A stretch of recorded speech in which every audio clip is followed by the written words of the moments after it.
Et j'ai le plaisir d'accueillir David Engels, philosophe, auteur de Défendre l'Europe civilisationnelle, pour son excellente chronique sur l'Europe. Voilà, bonjour, chers auditeurs, bonjour, grand merci pour l'invitation. Eh bien, je vous parlerai aujourd'hui des élections en Allemagne, ce dimanche. L'Allemagne qui élit un nouveau Bundestag et donc un nouveau gouvernement. Alors, comment ne pas être tenté de commenter, de gloser, même de faire des pronostics? Pourtant, ce qui mérite réellement d'être observé, c'est la manière dont un système politique créé initialement avec beaucoup de bonne volonté pour garantir une gouvernance équilibrée semble aujourd'hui atteindre ses propres limites et se mener à l'absurde sous le poids de ses propres contradictions. Alors, au menu des élections, les démocrates chrétiens de la CDU, qui ploient sous le poids des années de plan d'Angela Merkel et qui, en dépit de quelques faibles tentatives de rappeler leur idéologie de centre-droite à l'électeur, ont perdu massivement de crédibilité à cause de leur sympathie invétérée pour les écologistes et les socialistes, sont estimés à environ 30%. Puis, il y a l'AfD, ce fameux parti de droite dite populiste qui, ces dernières années, a réussi à soigner son image, mais qui reste dans un pays marqué par le traumatisme du national-socialisme massivement diabolisé par les médias. Déchiré entre libéralisme et socialisme, entre souverainisme et défense de l'Occident, entre sécularisme et christianisme, il devrait atteindre les 21%. Puis, il y a les social-démocrates de la SPD du chancelier Scholz, avec seulement 15%. Ils semblent suivre le destin de leurs collègues français et italiens et peinent à se positionner entre défense des ouvriers et rhétorique woke. Mais puis, il y a les écologistes. Après les pertes massives de popularité liées à l'échec du Green Deal, ils se sont stabilisés à 13%, notamment en ralliant à leur cause tous les anti-Trumpistes et pro-ukrainiens d'Allemagne. Les communistes ont profité de l'échec des social-démocrates et se trouvent à 7%, alors que les libéraux et le fameux Bündnis Sarah Wagenknecht, ce parti néo-communiste et anti-immigrationniste, se trouvent tous les deux à environ 5% et risquent éventuellement de ne pas rentrer dans le Bundestag. Alors, pourquoi je détaille tout cela? Bonne question, car Excellente disons-le tout question. d'abord très, très clairement, les élections en Allemagne ne changeront rien, mais alors absolument rien du tout, à la politique future du pays. D'une part, l'AfD est encore trop faible pour gouverner seule. D'autre part, la pression des médias et de l'establishment est si forte que les autres partis ne formeront jamais de coalition avec elle. Et même la pression actuelle des États-Unis ne devrait pas suffire à provoquer un véritable bouleversement politique et risque plutôt de pousser les partis dits du système à se radicaliser dans leur jusqu'au-boutisme. L'Allemagne est donc vouée à une énième coalition des perdants, unie uniquement par leur opposition à l'AfD et leur volonté de rester encore au pouvoir quelques petites années de plus, le programme politique étant donc plus ou moins interchangeable à quelques nuances près. Ainsi, les événements démontreront une fois de plus que les grands bouleversements de l'histoire sont rarement le résultat direct de véritables conflits entre deux tendances à force égale, mais plutôt d'une absence de véritable alternative qui sous-mine lentement un ancien régime et facilite ensuite son effondrement. Et dans le cas de l'Allemagne, et finalement de l'ensemble du monde européen, il n'en va pas autrement. Depuis des années, voire des décennies, l'histoire de l'Occident consiste à repousser désespérément le moment où il faudra se rendre à l'évidence.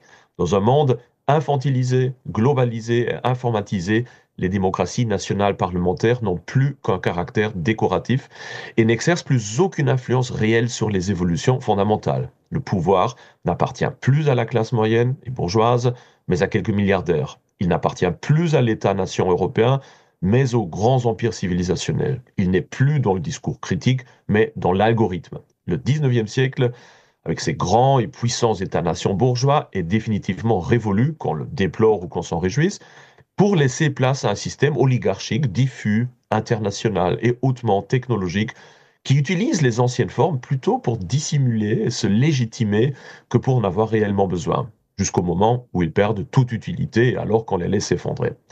Mais qu'est-ce que ça a à voir avec l'Allemagne? Eh bien, d'un côté, nous savons que le scrutin de dimanche ne changera pas vraiment la donne et que le nouveau gouvernement poursuivra plus ou moins dans la même voie que l'ancien. Le succès attendu de l'AfD restera donc pour l'instant un chiffre abstrait dont l'impact se reflètera plutôt dans la radicalisation croissante de ses opposants et non dans des mesures concrètes et positives. Mais, d'un autre côté, cette intensification du dilemme ne restera pas sans conséquence, car quelle que soit l'issue des élections, le nouveau gouvernement poursuivra sans pitié toutes les erreurs du précédent et de l'avant-dernier.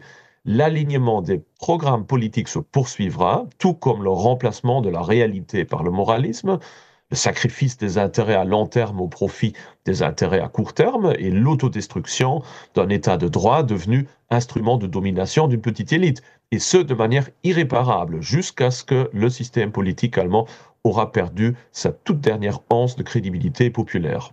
De ce point de vue, la situation en Allemagne n'est pas si différente de celle de la France, bien au contraire. La France a même, je dirais, plusieurs années d'avance sur l'Allemagne, dans le bon comme dans le mauvais. Et tout comme il est toujours étonnant de voir que l'élite française sait empêcher la prise de pouvoir par des partis de droite, il en sera de même en Allemagne. Cordon sanitaire, manipulations électorales, procès politiques, pandémie, état de guerre, procédure d'interdiction. Il faut admirer le talent avec lequel un système moribond se maintient au pouvoir tout en rendant son départ de plus en plus inévitable. Et il faut également regretter que ses adversaires dits populistes n'aient que très rarement le même niveau stratégique. Bien qu'ils soient considérés comme des rebelles, des populistes, des révolutionnaires, ils sont en fin de compte beaucoup plus les témoins du vieux monde des années 1980 que ceux qui prétendent défendre le soi-disant état de droit en le détruisant de la manière la plus efficacement possible. C'est également le cas de la AfD, qui me semble moins être une alternative porteuse d'avenir que plutôt un facteur de retard. Actuellement, elle doit être considérée en moyenne plutôt comme le dernier parti véritablement attaché à la vieille RFA, la vieille Bundesrepublik, en souhaitant revenir de la dystopie de la nouvelle ère multipolaire techno-impériale au monde bourgeois et gardé des années 80. Une nostalgie, certes compréhensible, mais tout aussi peu constructive qu'un automobiliste qui tenterait de respecter le code de la route en plein Beyrouth. Certes, même sans un parti conservateur de droite particulièrement doué, le système social, économique et politique actuel finira par s'effondrer tôt ou tard, lentement ou progressivement. Et on peut s'attendre à ce que les élites au pouvoir soient capables de déterminer le moment précis où il ne vaut plus la peine de défendre le système et où le pouvoir doit enfin être cédé. Non pas en raison d'un aveu de défaite, mais de la même manière qu'on vend une entreprise au moment précis où l'on s'attend à sa faillite, mais où la vente génère encore une petite plus-value et où la responsabilité de la ruine totale peut être rejetée sur l'acheteur, du moins dans les yeux des actionnaires naïfs. C'est pourquoi on peut s'attendre à ce que l'opposition de droite arrivera, en effet, tôt ou tard, au pouvoir en France ou en Allemagne, les deux pays centraux de l'Europe, mais la gravité de la situation sera alors telle que l'attractivité de la droite s'épuisera rapidement et qu'elle sera incapable de relever les défis monstrueux qui se présentent à elle ou même de les comprendre. La question est donc tout à fait légitime de savoir quand, en Allemagne comme ailleurs en Europe, des partis politiques d'un nouveau genre vont finalement émerger, qui mettront fin alors au bricolage permanent d'un système en fin de vie et qui mettront en place un véritable programme de reconstruction constructif. Des partis qui accepteraient les réalités du présent dans toute leur ampleur et ne calmeraient pas les citoyens pour rendre la chute aussi indolore que possible, mais qui, avec honnêteté et sans compromis, leur expliqueraient les véritables impasses de l'avenir et les nombreux deuils qui seront à faire. Sans un État civilisationnel continental, sans réconciliation entre haute technologie et tradition, sans patriotisme européen, sans esprit de sacrifice et sans courage de prendre des risques, l'Allemagne et l'Europe tout entière seront dans quelques années reléguées au rang de musées en plein air, de maisons de retraite, de protectorats et de nouveaux Liban. Merci. Merci beaucoup pour cette conclusion absolument roide. Vous nous dites qu'il n'y a absolument rien à espérer et malgré tout, est-ce que vous pensez, à travers l'espérialisme qui est votre philosophie politique, mais je ne vous donne qu'une minute pour répondre, qu'un réveil des peuples est possible, pas à brève échéance, vous nous avez expliqué que là on est dans le marais jusqu'au cou, mais je sais pas, à horizon 2035, à horizon 2040? Oui, c'est ce qu'il faut espérer, mais dans des limites, dans des certaines limites. Nous ne reviendrons plus jamais dans les années 80.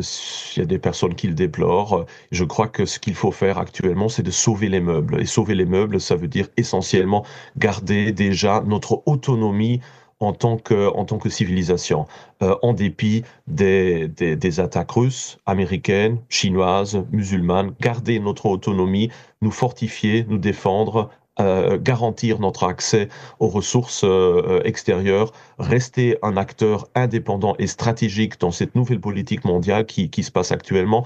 Je crois que c'est l'élément le plus important parce que si nous perdons cette autonomie-là, si nous la sacrifions même à soi-disant retour à une liberté d'État-nation, eh bien nous perdrons tout parce que ces États-nations vont très rapidement devenir les pions dans un immense échiquier, pions contrôlés par les États-Unis, par la Chine, par la Russie, et donc on perdra tout. Donc c'est pour ça que je crois dans certaines limites, oui, un certain soubresaut est possible, mais il faut se rendre compte qu'il faut faire le deuil de beaucoup de choses auxquelles on s'est habitué et qui ne reviendront plus jamais.